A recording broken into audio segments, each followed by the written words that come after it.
And if I told you once, I ain't gonna tell you twice. Salute on my real ones. Yeah, look, bro, we got the most radioactive places on Earth. My ex's crib. Gonna jump straight into this video, but before we do that, like button, subscribe button, notification bell, press those. Let's go.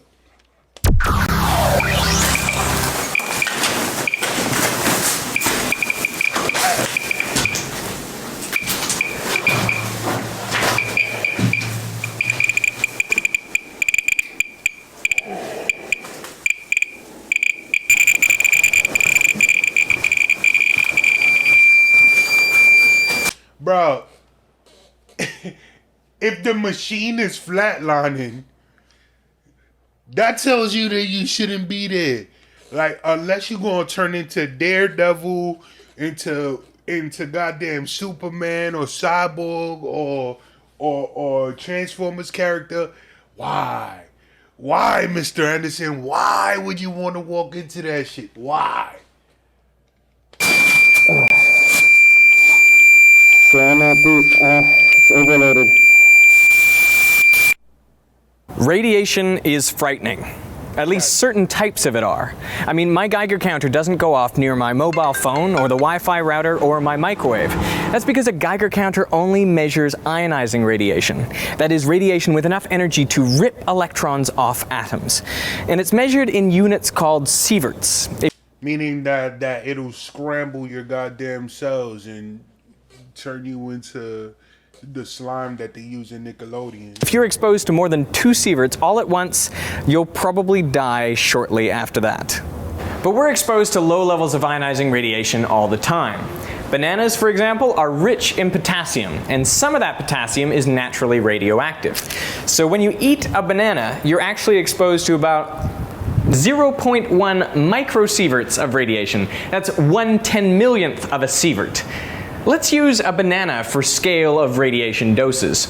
You know, since people eat bananas, we become radioactive too. So you're actually exposed to more radiation if you sleep next to someone than if you sleep alone. But I wouldn't worry about that, because that dose is insignificant compared to the natural background radiation of Earth. I mean, there's ionizing radiation coming out of the soil and the rocks and the air and even from space. The level of radiation here in Sydney is about 0.15 microsieverts per hour. And that's about average globally. The level's usually between 0.1 and 0.2 microsieverts per hour. But there are places with significantly higher levels. So who on Earth do you think receives the maximum dose of ionizing radiation? Let's answer that question by going to the most radioactive places on Earth. Some places you'd expect to have high levels of radiation might surprise you. I'm in Hiroshima, and that is the Peace Dome. It was about 600 meters above that dome where the world's first nuclear bomb was detonated over a city. It was detonated there to have maximum destructive impact. But the level of radiation today, almost 70 years later, is only 0.3 microsieverts per hour. I'm about to get into an elevator. We're going down the mine shaft. This is an old uranium mine. This is the mine where uranium was discovered.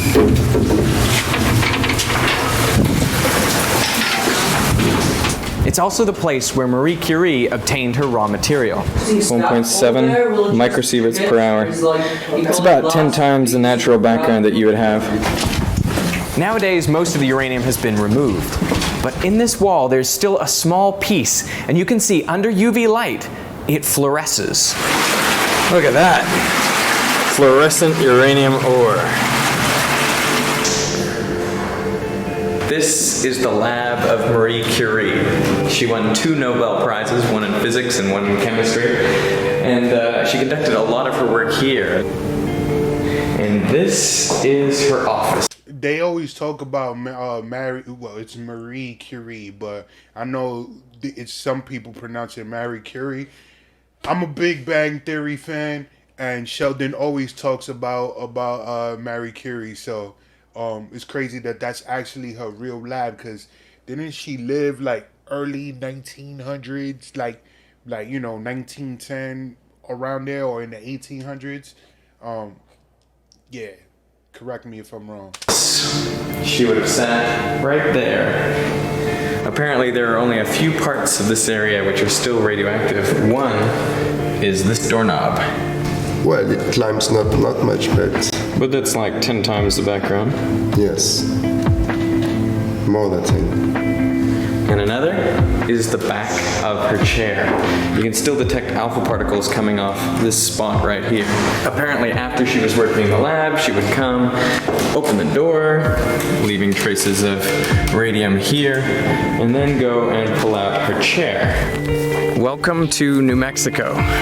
This is the Trinity bomb test site where the world's first nuclear bomb was set off. Right here, right in this spot. Yo, how long did it take him to shoot this video? Like, he's literally going across the world and visiting these places. So you gotta imagine that it probably took him like months to put this video together. Like, but that's a dope concept. Just being able to just fly to all these different... Dope concept to fly to all of these places and be able to shoot this video. I'm not walking into no bomb shelters or bomb sites, dog. I'm cool. Like, I'm in the hood. Like, there's enough, you know what I'm saying, craziness going off here. Like, but you know. This whole area was vaporized. In fact, there was so much heat liberated by that bomb that it fused all of the desert sand into this green glass. And you can still find it here. They've actually named this mineral after the test. It's called trinitite. Yeah, this is the only place on Earth that this has ever been made. The level of radiation here is about 0.8 microsieverts an hour. The trinitite itself is a little bit more radioactive. I've got readings of 2 or 3 microsieverts an hour off them. Now, which place has higher levels of radiation than anywhere we've seen so far? The answer is an airplane. You know, as you gain altitude, there's less atmosphere above you to shield you from cosmic rays. So the level of radiation inside the plane can go up to 0.5 microsieverts per hour at 18,000 feet, up to 1 microsievert per hour at 23,000 feet, over 2 microsieverts per hour at 33,000 feet, and over 3 microsieverts per hour at even higher altitudes and towards the poles.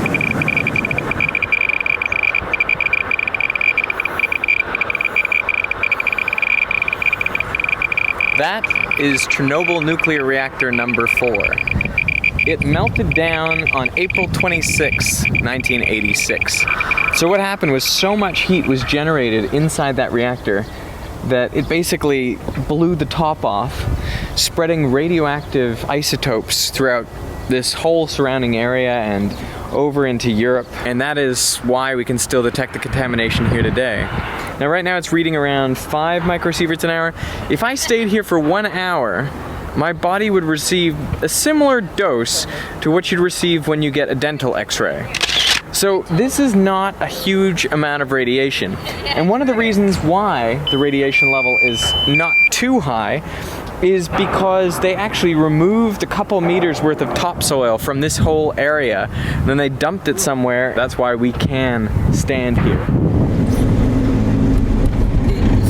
We're driving into the Fukushima exclusion zone now. I'm just watching as the levels on my Geiger counter go up as we approach the zone. See those black bags at the side of the road? The Japanese are doing now exactly what the people in Chernobyl did, collecting up meters and meters of topsoil.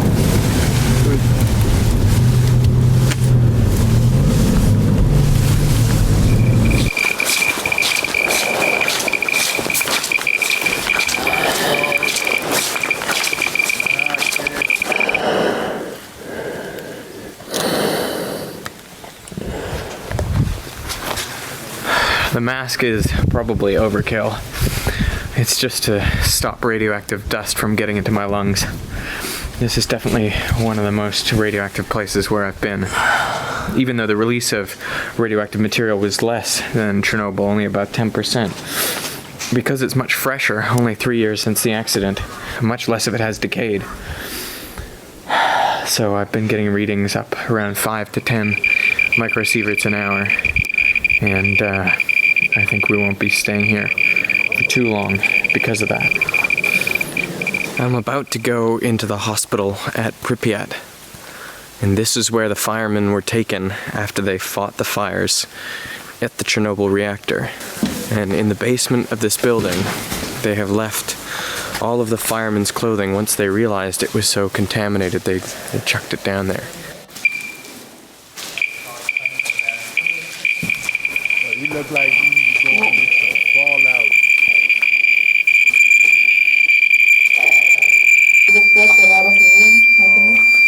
That shoe, 80. But you can see there's a huge pile of that gear there. Right outside the door, I'm getting 500 microsieverts an hour just outside the door. 1,500 microsieverts an hour. You know, if we stayed here for a couple hours, we'd receive our annual dose of background radiation.